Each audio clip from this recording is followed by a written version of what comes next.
kenikmatan yang kemuncak diperolehi oleh ahli syurga adalah dapat bertemu dengan Allah, melihat kepada Allah.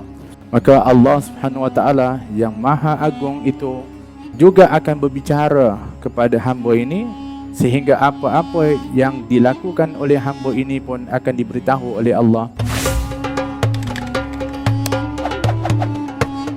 Bismillahirrahmanirrahim. Assalamualaikum warahmatullahi wabarakatuh. Alhamdulillah wassalatu wassalamu ala Rasulillah Muhammad bin Abdullah wa ala alihi wa sahbihi wa mawalah, wa ba'du. Nawaina ta'alluma wa ta'lim wa tadhakkura wa tadhkir naf'a wal intifa' wal ifada wal istifada wal hasa ala tamassuki bi kitabillah wa sunnati rasulih sallallahu alaihi wasallam, wa du'a ila al-huda wa dalalata ala al-khair ibtigha'a wajhillah mardatihi wa qurbihi wa thawabihi subhanahu wa ta'ala. Amin Allahumma amin. Qala radhiyallahu anhu nafa'ana Allah bi ulumihi fi daraini amin radhiyallahu ankum ila an qala. Di majlis itu kelak tiada seorang pun yang akan dibiarkan melainkan Tuhan akan berbicara kepadanya. Muka surat yang ke-152. Apa yang saya bicarakan ini dalam kitab adalah sambungan apa yang telah pun dibicarakan selama ini, yang asal majlisnya adalah di Masjid Ibnu Mas'ud di Kuala Lumpur, yang dipindahkan sekarang ini di sini. Jadi kita berada di penghujung kitab yang insya-Allah setelah selesai kitab ini akan disambung dengan kitab Hikam Al-Imam Abdullah Al-Haddad, yang insya-Allah akan disyarahkan oleh Al-Habib Ali Zainal Abidin Al-Hamid insya-Allah. Jadi kerana ada lagi sedikit daripada baki daripada kitab ini, insya-Allah kita selesaikan. Kita berada di penghujung umur dan ini adalah merupakan penutup kepada umur yang kelima. Semuanya ada 5 umur yang dibahaskan di dalam kitab ini, iaitu umur yang pertama adalah di alam ruh, umur kedua adalah di alam dunia, umur yang ketiga adalah di alam barzakh ataupun kubur, umur yang keempat adalah ketika mana di mahsyar, dan umur kelima adalah ketentuan sama ada seseorang itu dimasukkan ke dalam syurga. Mudah-mudahan kita dimasukkan ke dalam syurga, atau wa'iyadzubillah kita minta lindung dan jauh, yakni dimasukkan ke dalam neraka. Dan dah dibicarakan sebelum ini adalah tentang neraka Allah Subhanahu wa taala yang begitu dahsyat. Kita sampai kepada orang-orang ahli syurga yang diceritakan, dan merupakan nikmat yang terbesar dari sekian nikmat ketika Allah berfirman, innal abrara lafi na'im. Sesungguhnya al-abrar, orang-orang yang baik itu akan berada di dalam na'im, yakni kenikmatan. Kalau Allah sebutkan di dalam syurga, na'am, maklum syurga itu penuh nikmat, tapi Allah Subhanahu wa taala sebutkan lafi na'im, iaitu di dalam nikmat.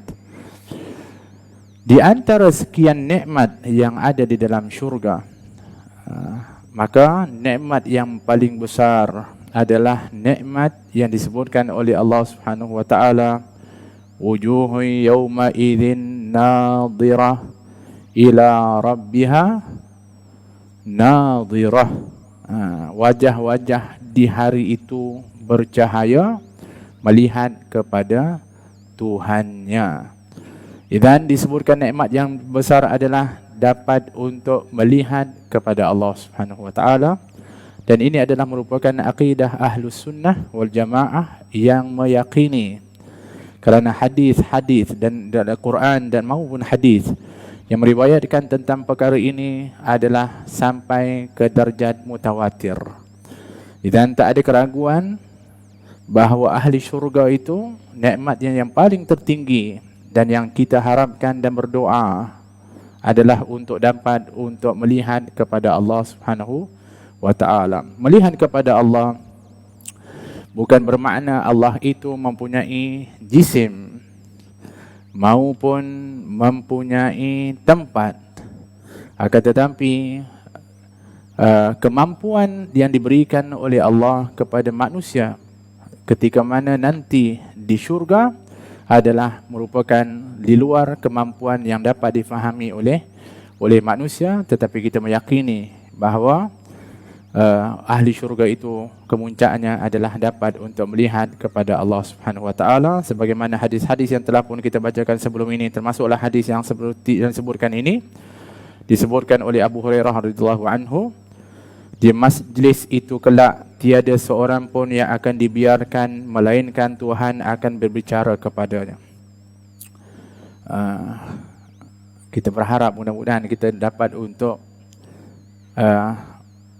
berbicara dengan Allah, kerana adanya orang-orang yang dinafikan atau tidak dapat untuk berbicara dengan Allah, atau Allah tidak berbicara dengannya. Apa maksudnya? Martrud min rahmatillah, jauh dari rahmat Allah. Ketika Nabi mengatakan ada 3 golongan yang Allah Subhanahu wa taala yang tidak akan bercakap dengan, la yukallimuhumullah wala yanzuru ilaihim. Ada 3 golongan, kata Nabi dalam sebuah hadis. Orang 3 golongan yang tidak Allah bercakap dengan mereka dan Allah tidak memandang kepada mereka. Apa maksudnya? Tak ada rahmat, tak ada keampunan daripada Allah. Siapa 3 golongan itu? Yang pertama, al-musbilu, kata Nabi, iaitu orang yang memakai pakaian, yakni lelaki yang melebihi kepada buku lali, yakni meleret ataupun yang lebih dari buku lali kerana sombong. Maka disebut sebagai orang-orang yang digelar sebagai musbil, yang sifatnya disebutkan isbal, yakni memakai pakaian yang panjang, dipanjangkan semata-mata untuk riak ataupun sombong kepada orang lain, sebagaimana yang dibenci oleh baginda Rasulullah SAW ketika melihat pembesar-pembesar Rom dan Parsi pada ketika mana zaman kegemilangan kerajaan mereka, pembesar-pembesar mereka memanjangkan pakaian mereka sehingga terpaksa hamba-hamba mereka memegangnya untuk menunjukkan kekuasaan dan kesombongan mereka. Oleh kerana itu, orang-orang yang bersifat seperti ini dibenci oleh Allah Subhanahu wa taala kerana yang disebutkan adalah kesombongan. Dan tak ada yang lebih dibenci oleh Allah berbanding daripada al-kibir ataupun sombong. Oleh kerana itu Allah Subhanahu wa taala ketika melaknat kepada iblis dinyatakan sifat yang dibenci oleh Allah, aba wastakbara wa kana minal kafirin, iaitu dia enggan untuk taat kerana sombong, sehingga dia tergolong dari golongan al-kafirin. Yang keduanya adalah al-mannan, kata baginda Rasulullah. Apa al-mannan? Yakni orang yang Allah tak akan bercakap dengannya dan Allah tak akan melihat padanya hari kiamat. Yakni orang yang mengungkit-ungkit akan pertolongan ataupun perbuatannya. Mungkin dia pernah bantu orang, mungkin dia pernah sedekah ke orang, diungkit-ungkit akan perkara tersebut untuk menyakiti kepada orang yang dia bantu, dibenci oleh Allah Subhanahu wa taala. Ya ayyuhalladzina amanu la tubtilu shadaqatikum bil manni wal adha. Wahai orang yang beriman, jangan kamu batalkan sedekah kamu dengan mengungkit-ungkit apa yang kamu beri itu dan juga yang menyakiti kepada orang yang kamu tolong dan sedekah. Dibenci oleh Allah sehingga Allah tak bercakap dengannya, Allah tak pandang kepada dia. Yang ketiganya adalah orang yang bersumpah palsu untuk atau bersumpah dengan nama Allah untuk melakukan jualannya. Oh, demi Allah ini baik ni, demi Allah ini adalah yang paling asli. Menggunakan nama Allah bersumpah untuk nak supaya jualannya, perniagaannya itu diakui, dipercayai dan dibeli, dibenci oleh Allah Subhanahu wa taala. Maka hati-hati jangan sampai ada sifat-sifat ini sehingga tidak akan dapat nantinya dibicarakan oleh Allah Subhanahu Wa Taala dan tidak dipandang oleh Allah. Dan pada hari kiamat sepatutnya tidak seorang pun yang akan dibiarkan, malaikat Tuhan akan berbicara kepadanya kecuali golongan-golongan yang telah pun disebutkan di dalam riwayat yang Allah tidak akan berbicara, bermakna Allah sudah pun murka dan akhirnya mereka ini adalah jauh dari keampunan dan rahmat dan akan dilemparkan ke dalam neraka Allah. Sehingga ada di antara kamu yang Allah berkata kepadanya, wahai fulan bin fulan, ingatkah kamu di hari itu kau berkata begini dan begini. Lalu dia, yakni Allah, mengingatkan orang itu setengah-setengah kesalahannya di dunia dahulu. Kerana kenikmatan yang kemuncak diperolehi oleh ahli syurga adalah dapat bertemu dengan Allah, melihat kepada Allah. Maka Allah Subhanahu Wa Taala yang Maha Agung itu juga akan berbicara kepada hamba ini, sehingga apa-apa yang dilakukan oleh hamba ini pun akan diberitahu oleh Allah. Termasuklah kesalahan yang pernah dilakukan oleh hamba yang pada saat itu menerima nikmat yang paling besar, melihat kepada Allah. Apa maksudnya? Alangkah besarnya rahmat Allah Subhanahu Wa Taala, hatta orang yang salah ini pun mendapatkan kelebihan dari rahmat Allah Subhanahu Wa Taala, nikmat yang teragung, dapat melihat kepada Allah. Maka orang itu akan berkata, tidakkah engkau mengampuniku? Berkata Allah, bahkan kalau tidak kerana keluasan pengampunanku, nescaya kau tidak akan mencapai kedudukanmu ini. Allah, besarnya dan luasnya pengampunan Allah Subhanahu Wa Taala. Kalaulah tidak dengan keampunan itu, tidak ada seorang pun yang layak untuk masuk ke dalam syurga Allah Subhanahu Wa Taala. Kalaulah Allah Subhanahu Wa Taala mengadili kita dengan sifat keadilannya semata-mata, tanpa ada rahmat kasih sayang, tanpa ada keampunan, kita semua pasti akan meringkuk ke dalam neraka, kerana kita tak pernah sepi dan tak pernah tidak melakukan kesalahan dan juga dosa. Tapi kerana luasnya maghfirah daripada Allah dan luasnya rahmat daripada Allah Subhanahu Wa Taala, maka alhamdulillah, mudah-mudahan kita semua akan mendapatkan anugerah maghfirah daripada Allah dan rahmat, sehingga mudah-mudahan kita akan dimasukkan ke dalam syurga. Amin, Allahumma amin. Sedang mereka dalam keadaan begitu, lalu beraraklah awan di atas kepala mereka, seraya menurunkan hujan air wangi ke atas mereka sekalian, yang mana mereka tiada pernah menghidu bauan seumpama itu sebelumnya.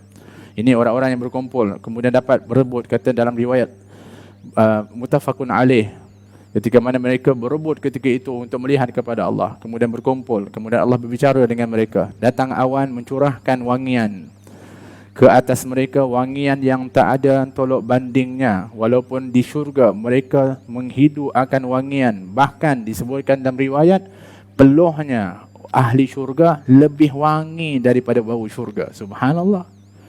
Tapi wangian yang saat itu, ketika mana hamba-hamba yang mulia ini, ahli syurga, melihat kepada Allah, ada awan yang ketika berarak, kemudian menurunkan akan seperti hujan yang berbau wangi yang tak pernah dihidu sebelumnya pada waktu itu.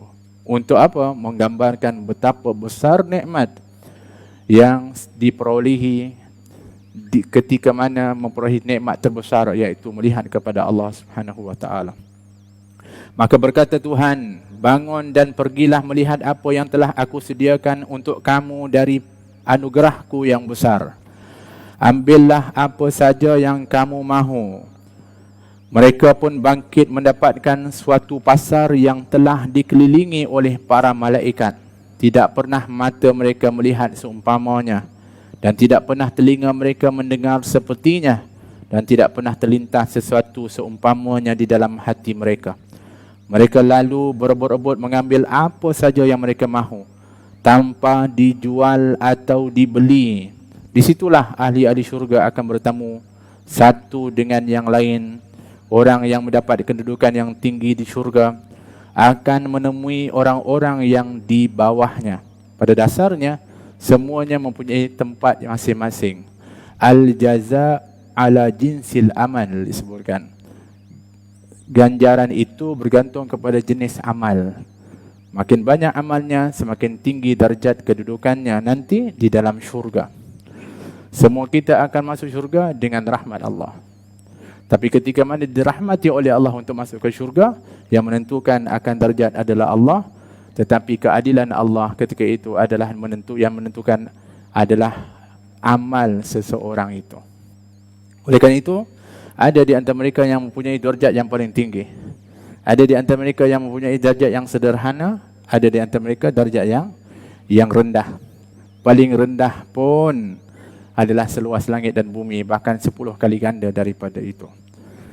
Besarnya nikmat yang dikurniakan oleh Allah kepada ahli syurga, maka waktu ketika mana mereka dapat untuk bertemu di antara satu dengan yang lainnya adalah ketika mana mereka nanti datang ke satu pasar yang penuh dengan nikmat Allah Subhanahu Wa Taala, dan mereka akan memperolehi nikmat-nikmat itu. Pada waktu itulah mereka akan saling bertembung dan bertemu di antara satu dengan yang lain. Mudah-mudahan kita akan bertemu di situ insya-Allah. Ya.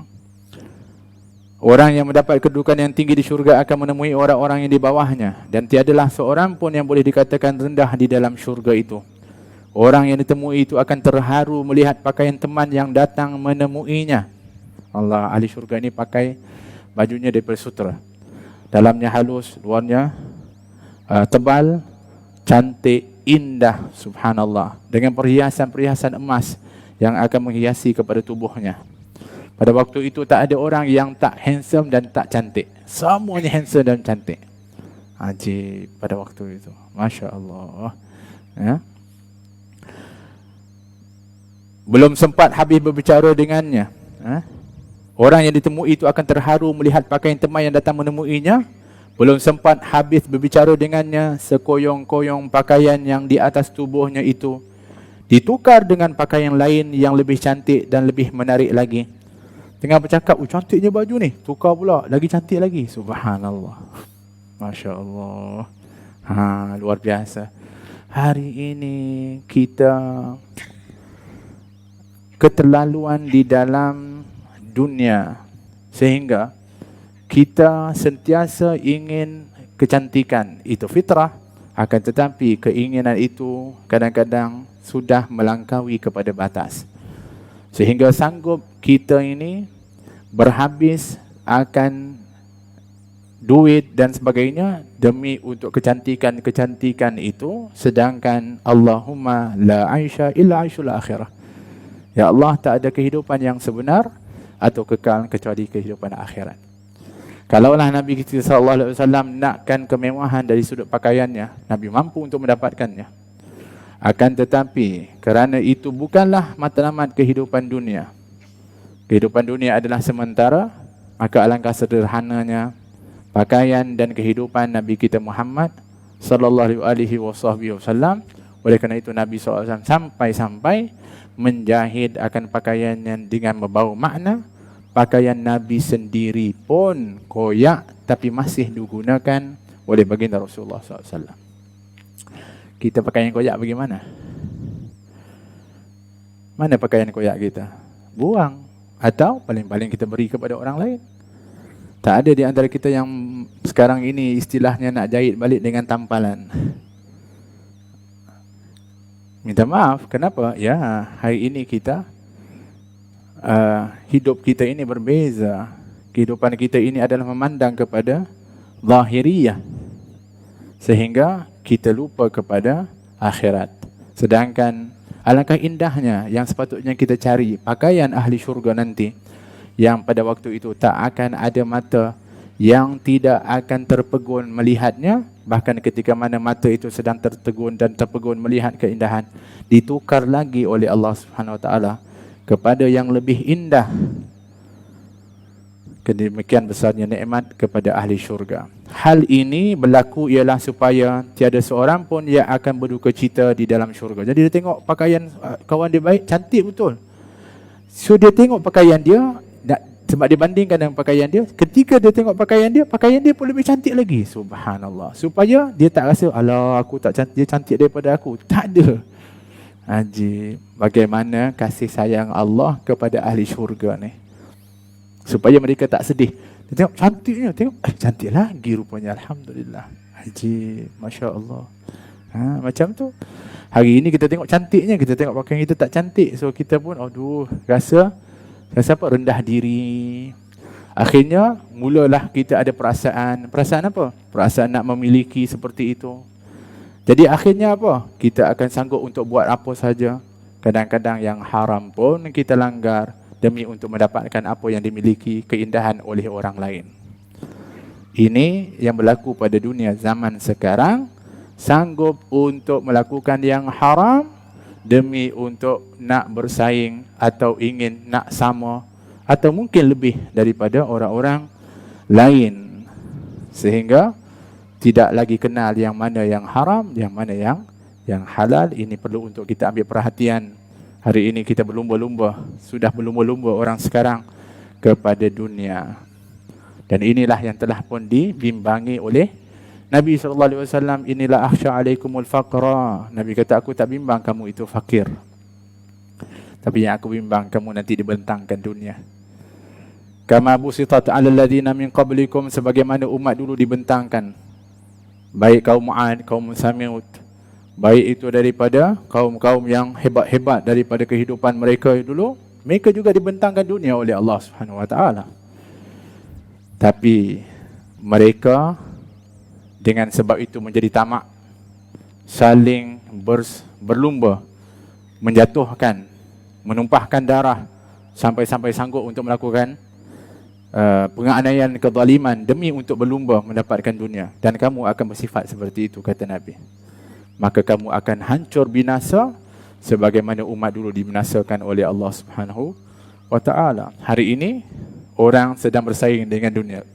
Oh, dia ni dapat beli ni. Oh, dia pakai handbag ni. Oh, dia pakai kereta ni.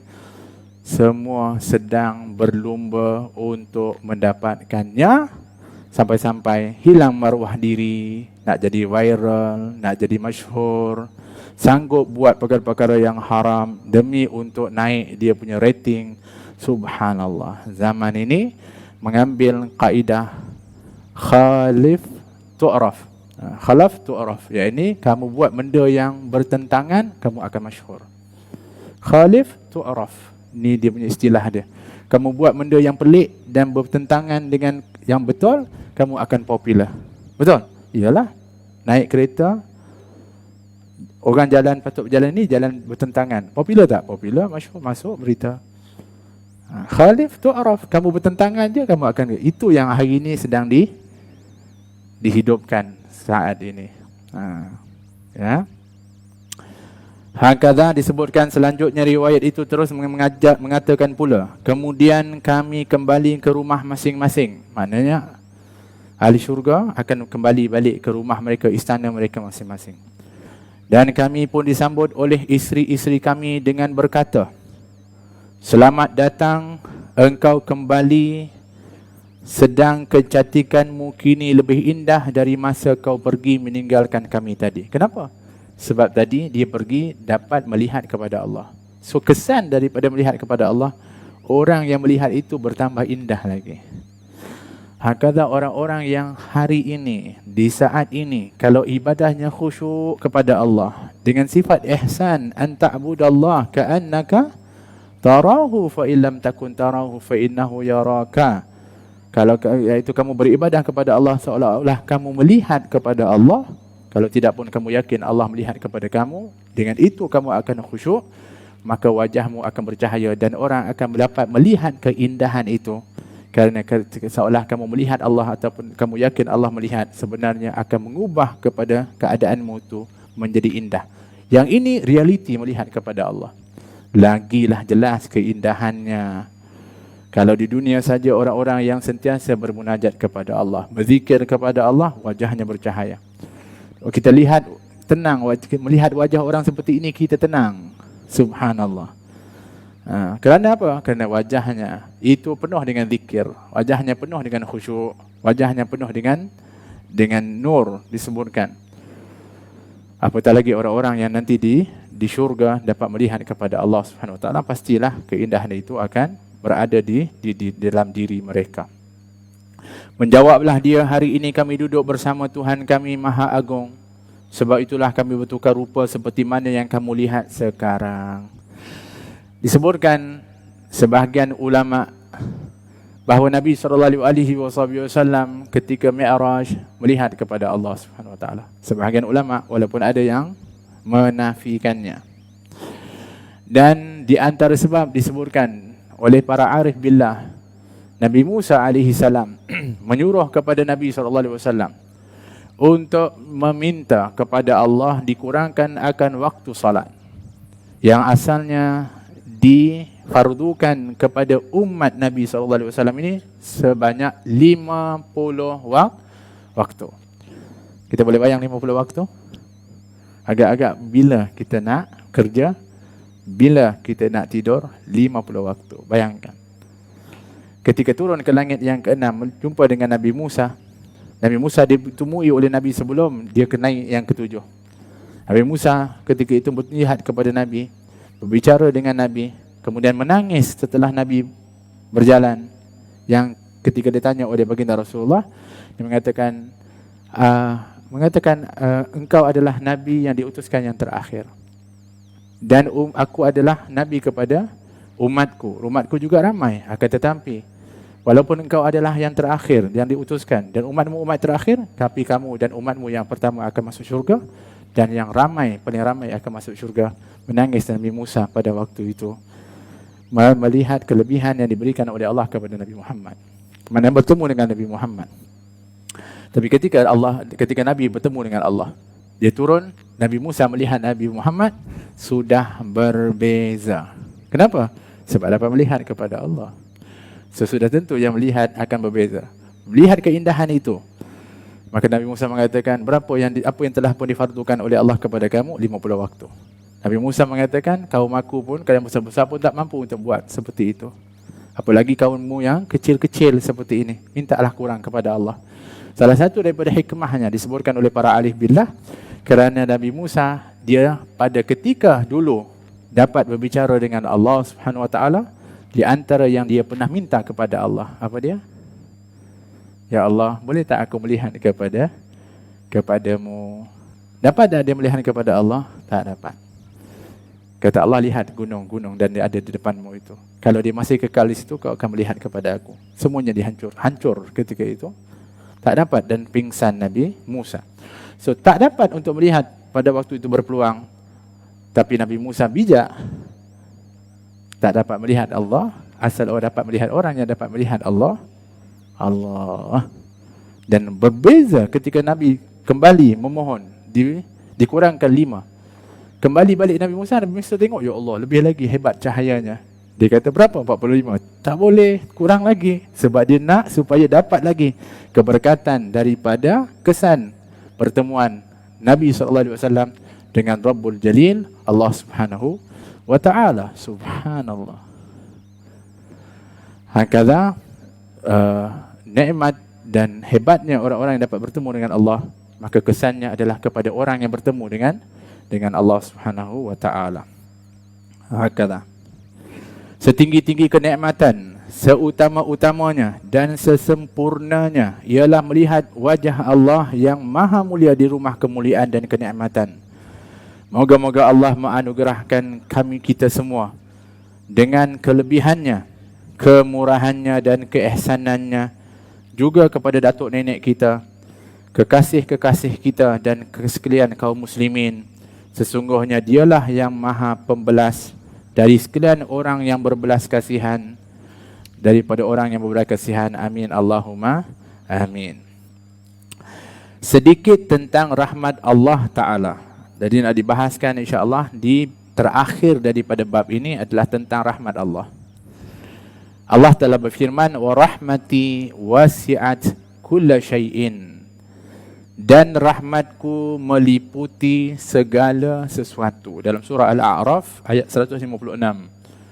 Rahmatku meliputi segala sesuatu. Firman-Nya lagi, Nabi ibadi anni anal ghafurur rahim. Beritahukanlah kepada hamba-hambaku bahawasanya aku adalah Maha Pengampun, Maha Penyayang, kata Allah Subhanahu wa taala. Firman-Nya lagi, wa idza ja'akal ladzina yu'minuna biayatina faqul salamun alaikum kataba rabbukum ala nafsihi rahmah annahu man 'amila minkum su'an bijahalatin thumma taba min ba'dihi wa aslaha fa annahu ghafurur rahim. Apabila datang kepadamu orang-orang yang beriman membawa keterangan-keterangan kami, maka ucapkanlah selamat sentosa atas kamu. Tuhan kamu telah menetapkan atas dirinya bersifat belas kasihan, bahawasanya barang siapa di antara kamu yang mengerjakan kejahatan lantaran kejahilan, lalu bertaubat sesudah itu serta mengerjakan yang baik, maka sesungguhnya Dia Allah adalah Maha Pengampun, Maha Penyayang. Firman-Nya lagi, qul ya ibadiyalladzina asrafu ala anfusihim la taqnatu min rahmatillah innallaha yaghfiru dzunuba jami'a innahu huwal ghafurur rahim. Katakanlah, wahai hamba-hambaku yang telah melampaui batas dengan mencelakakan dirinya sendiri, janganlah kamu sampai putus asa dari belas kasihan Tuhanmu. Sesungguhnya Dia mengampuni segala dosa. Sesungguhnya Dia adalah Maha Pengampun, Maha Penyayang. Firman-Nya lagi, wa may ya'mal su'an aw yazlim nafsahu summa yastaghfirillah yajidillaha ghafurar rahima. Dan barang siapa yang mengerjakan kejahatan atau menganiayai dirinya, lalu dia memohon pengampunan Tuhan, nescaya akan diperolehnya bahawa Tuhan itu Maha Pengampun dan Penyayang, lagi penyayang. Ayat-ayat ini adalah sebahagian dari penyataan tentang rahmat Allah Subhanahu wa taala dan sifat rahmat yang ada kepada Allah, yaitu yang Maha Penyayang, Allah Subhanahu wa taala. Wa rahmati wasi'at kulla syai', kata Allah, rahmat aku meliputi segala sesuatu. Bermakna kita ini adalah sesuatu, bermakna kita sebenarnya dirahmati oleh Allah. Oleh kerana itu dalam sebuah hadis Nabi SAW menceritakan tentang rahmat yang insya-Allah kita akan bahaskan. Walhasil kita lihat betapa besarnya rahmat yang dikurniakan oleh Allah Subhanahu wa taala kepada kita, sehingga di saat ini kita hidup adalah dengan rahmat daripada Allah Subhanahu wa taala. Nikmat itu adalah merupakan daripada bahagian rahmat Allah Subhanahu wa taala. Kasih sayang yang Allah letakkan dalam diri kita di antara satu dengan yang lain adalah rahmat daripada Allah Subhanahu wa taala. Kasih kita kepada haiwan, kepada tumbuhan, minat dan hobi, suka dan sebagainya adalah merupakan bahagian rahmat daripada Allah Subhanahu wa taala. Oleh kerana itu Allah sentiasa pesan kepada kita, jangan putus asa dari rahmat Allah. Berputus asa dari rahmat Allah Subhanahu wa taala adalah merupakan kabair, adalah merupakan dosa besar. Berapa ramai orang-orang yang hari ini melakukan maksiat dan berputus asa dari rahmat Allah, sehingga mereka akan terus melakukan maksiat. Kenapa? Kerana dalam diri mereka ada putus asa, merasakan aku ni dah kotor, aku ni dah takkan diampuni lagi, aku dah tak ada peluang lagi. Maka apa yang dia akan berlaku? Semakin bergelumanglah dia di dalam dosanya. Sedangkan Allah mengatakan dengan panggilan yang begitu indah, Allah tak panggil seorang hamba itu dengan perkataan hamba kecuali Allah kasih kepadanya. Ketika Allah meletakkan dan menceritakan tentang insan yang paling agung Nabi Muhammad SAW, Allah menisbahkan dengan hamba. Subhanalladzi asra bi'abdihi. Maha suci Allah yang telah memperjalankan hambanya, memakna kekasihnya, rasulnya. Ketika Allah menyebutkan qul ya ibadi, wahai hambaku. Siapa hamba sini? Yang Allah sayang. Allah sebutkan siapa hamba yang Allah sayang ni? Yang dipanggil dengan panggilan yang mesra ini oleh Allah, allazina asrafu ala anfusihim. Iaitu orang-orang yang telah pun menganiaya atau mencelakakan diri mereka sendiri, buat maksiat. Siapa yang rugi? Diri sendiri. Allah panggil, wahai kekasihku, wahai hamba-hambaku yang aku kasih. Ajib, Masya Allah. Kemudian Allah berikan semangat. Allah bagikan, la taqnatu min rahmatillah. Jangan kamu putus asa dari rahmat Allah. Ya, kamu banyak maksiat, kamu buat salah banyak apa? Jangan putus asa dari rahmat Allah. Sebab apa? Inna Allah yaghfiru dzunuba jami'a. Kata Allah, kerana sesungguhnya Allah mengampuni dosa seluruhnya. Apapun nama dosamu, besar mana pun dosamu, dahsyat mana pun dosamu, lebih dahsyat keampunan Allah, lebih tinggi ke rahmat Allah, lebih luar biasa kasih sayang Allah Subhanahu wa ta'ala. Jangan putus asa dari rahmat Allah. Dan ayat ini disebutkan di antara sebab Wahsy yang membunuh kepada Sayyiduna Hamzah, Sayyidus Syuhada, bapa saudara baginda Rasulullah yang sangat dikasihi oleh Nabi. Bahkan Nabi menangis ketika mana melihat jenazah Hamzah pada waktu itu, ketika mana dipotong dan dibelah. Nabi sedih sangat. Bahkan keluar dari kata-kata Nabi ingin untuk membalas perbuatan seperti itu. Kerana apa? Kerana terlalu kasih kepada Sayyidina Hamzah. Tapi ketika mana Fatu Mekah, dan waktu ketika Wahsy lari dan merasakan dirinya tak akan boleh terampunkan, maka Nabi SAW membuka peluang untuk dia datang untuk memohon kemaafan dan berbai'ah. Ketika dia merasakan dia tak ada harapan untuk diampuni, maka dibacakan ayat ini sehingga difahami bahawa tak ada dosa yang tak akan diampuni oleh Allah. Akhirnya dia datang berbai'ah kepada Nabi dan memeluk kepada al-Islam. Sebegitu pun diampuni oleh Allah. Idzan rahmat itu adalah daripada kata dasarnya rahima, daripada ra, ha dengan mim, rahmat. Daripada asal perkataannya adalah rahima, dari 3 perkataan itu. Berkata Ibnu Faris, Ibnu Faris di dalam kitabnya Maqayis al-Lughah mengatakan kata Arab yang berasal daripada ra, ha dengan mim ini adalah membawa erti kelembutan, kehalusan dan kasih sayang. Sedangkan menurut daripada Al-Asfihani dalam Al-Mufradatul Al-Quran disebutkan, menyebutkan maksud daripada rahmat itu adalah kelembutan yang menuntut kepada berbuat baik kepada yang disayangi. Kelembutan yang menuntut seseorang itu berbuat baik kepada yang disayangi, bermakna Allah Subhanahu Wa Taala Rahman, yang mana Allah mempunyai kelembutan untuk berbuat baik kepada hamba-hamba yang dikasihi oleh Allah Subhanahu Wa Taala. Ini adalah merupakan daripada besarnya daripada rahmat Allah Subhanahu Wa Taala. Oleh kerana itu di dalam Al-Quran Allah Subhanahu Wa Taala berulang kali menyebutkan tentang perkataan Rahman, sehingga direkodkan ada 145 kalimat rahmat yang disebutkan oleh Allah Subhanahu Wa Taala di dalam Al-Quran. Kita akan tutup insya-Allah perbahasan ini, tapi mengambil perkataan Rahim ataupun Rahimah supaya kita juga mendapat pesan di antara satu dengan yang lain. Allah pernah berfirman di dalam hadis kursi tentang namanya Ar-Rahman, yang di situ diambil dari perkataan silaturrahim, iaitu hubungan silaturrahim. Kata Allah, ketika mana Allah meletakkan kedudukan silaturrahim itu cukup mulia dan penting, sehingga diletakkan ianya di arasy Allah Subhanahu Wa Taala. Tak satu itu diletakkan di arasy Allah, kecuali ianya adalah sangat penting dan besar. Kemudian Allah berkata kepada silaturrahim, wahai silaturrahim, namamu diambil sempena nama aku. Dan tidakkah kamu rida ketika mana orang menyambungmu, maka bersambunglah hubungan dengan aku, yaitu hubungan silaturrahim. Silaturrahim ini hubungan kekeluargaan. Orang yang sambung hubungan kekeluargaan, maka dia tersambung hubungan dengan aku.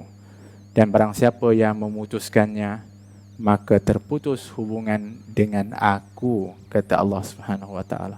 Allah, mari kita cek balik bagaimana hubungan silaturahim kita ini, kerana kesannya adalah sangat besar, kerana sambungnya hubungan dan baiknya silaturahim akan menentukan baiknya hubungan kita dengan Allah, buruknya dan putusnya hubungan silaturahim di antara saudara mara kita ini, maka akan terputuslah hubungan kita dengan Allah Subhanahu wa ta'ala. Mudah-mudahan kita dirahmati oleh Allah Subhanahu wa ta'ala, dan mudah-mudahan kita akan menyambung insya-Allah perbahasan yang terakhir daripada bab tentang rahmat Allah Subhanahu wa ta'ala ini. Dan kita berdoa mudah-mudahan kita sentiasa dirahmati oleh Allah Subhanahu wa ta'ala yang Maha Ar-Rahman dan yang Maha Ar-Rahim. Mudah-mudahan Allah kurniakan kita kebaikan dunia dan di akhirat, dan Allah rahmati kepada kedua orang tua kita yang besar jasanya di dalam kehidupan kita ini, dan dirahmati keluarga kita, anak-anak kita dirahmati sehingga menjadi anak-anak yang saleh dan salihah. Dan kita berdoa mudah-mudahan umur kita dirahmati, harta yang dititipkan dirahmati, dan kita dirahmati oleh Allah untuk mendapatkan husnul khatimah dan mendapatkan daripada taman syurga di dalam kubur dengan rahmat Allah, dibangkitkan, dimasyarkan bersama orang yang sangat dirahmati iaitu baginda Rasulullah, dapat minum di telaga haud hadiah rahmat dari Allah kepada Nabi Muhammad SAW. Dan mudah-mudahan Allah rahmati kita untuk selamat melintasi sirat sehingga dapat dikumpulkan bersama dengan Nabi SAW rahmatan lil alamin di dalam syurga. Amin, Allahumma amin. Dan mudah-mudahan kita dapat untuk melihat kepada Allah. Allah murzuqna nazra ila wajhikal karim ya rabbal alamin. Rabbana atina fid dunya hasanah fil akhirati hasanah wa qina adzabannar. Wa sallallahu ala sayyidina Muhammad wa ala alihi wa sahbihi wasallam. Walhamdulillahi rabbil alamin wal afu minkum.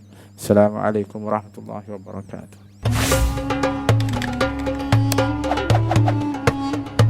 Punya subuh yang dua tu paling baik sekali. Dia masuk gym, 50 kilo, sebelah tangan melengket, selimut tak berapa gram tak melengket. Nabi kita contoh ikutan terbaik. Kenapa nak ikut yang tak baik? Artis Korea ikut